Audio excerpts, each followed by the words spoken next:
आज साबित हो चुका है कि टीएमसी का मतलब तृणमूल कांग्रेस नहीं बल्कि तानाशाही मानसिकता एंड कल्चर बन चुका है। ममता बनर्जी की सरकार की प्राथमिकता बेटी को न्याय दिलाओ नहीं बल्कि सबूत मिटाओ, सत्य की आवाज दबाओ और बलात्कारी बचाओ रही है। इसी प्रकार से सच की और सत्य की आवाज को दबाओ और बलात्कारी बचाओ, यही इंडी अलायंस का नारा और ऑब्जेक्टिव बन चुका है। कोलकाता से लेकर केरल तक और कन्नौज तक सब खामोश में। आज साबित हो चुका है कि टीएमसी का मतलब तृणमूल कांग्रेस नहीं बल्कि तानाशाही मानसिकता एंड कल्चर बन चुका है। ममता बनर्जी की सरकार की प्राथमिकता बेटी को न्याय दिलाओ नहीं बल्कि सबूत मिटाओ, सत्य की आवाज दबाओ और बलात्कारी बचाओ रही है। और इसी दिशा में एक और कदम ममता बनर्जी ने उठा लिया है। ममता बनर्जी अपराधियों को, बलात्कारियों को, संदीप घोष जैसे लोगों को जेल में नहीं पहुंचाना चाहती है, बल्कि वो चाहती है कि अगर कोई पत्रकार किसी ऑन गोइंग रेप के मामले में कोर्ट प्रोसीडिंग को रिपोर्ट करता है, उस पर पत्रकारिता के आधार पे उस पर कोई भी बात रखता है या सत्य की लड़ाई लड़ने के लिए या बेटी को न्याय दिलाने के लिए कोई बात करता है, तो उसको 3 से 5 साल की सजा होनी चाहिए। और यही तानाशाही रवैया ममता बनर्जी ने लगातार इस मामले में दिखाया है। इसलिए कहा जा रहा है कि बंगाल में दीदी नहीं बल्कि ईदी अमीन आ चुकी है।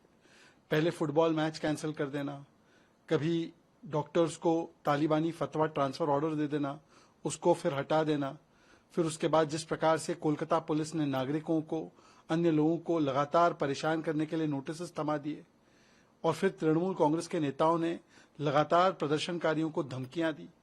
कभी कोई बोलता है उंगली तोड़ देंगे, कभी कोई बोलता है कि जबान खींच लेंगे। जिस प्रकार से अपमानित किया गया डॉक्टर्स को, लवली मैत्रा के द्वारा उनको कहा गया कि आप कसाई हो। और अब हम देख रहे हैं कि पत्रकारों को ही सीधा जेल में डालने की योजना बचाई जा रही है। मतलब कि अगर कोई पत्रकार अपने संवैधानिक अधिकार का इस्तेमाल करे, रिपोर्टिंग करे, बोलने की आजादी का इस्तेमाल करे, तो ममता बनर्जी उन्हें जेल में डालना चाहती है।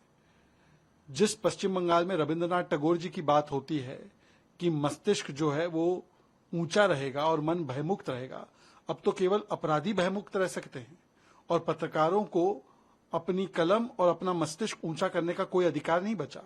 ये ममता बनर्जी चाहती है। परंतु हैरानी की बात यह है कि संविधान बचाओ की बड़ी बातें करने वाले राहुल गांधी संविधान लेकर इधर उधर भागते रहते हैं। इंडी अलायंस उस संविधान की लड़ाई लड़ता है, पत्रकारिता की आजादी, बोलने की आजादी के लिए लगातार बोलता है, वो आज पूरी तरीके से खामोश है।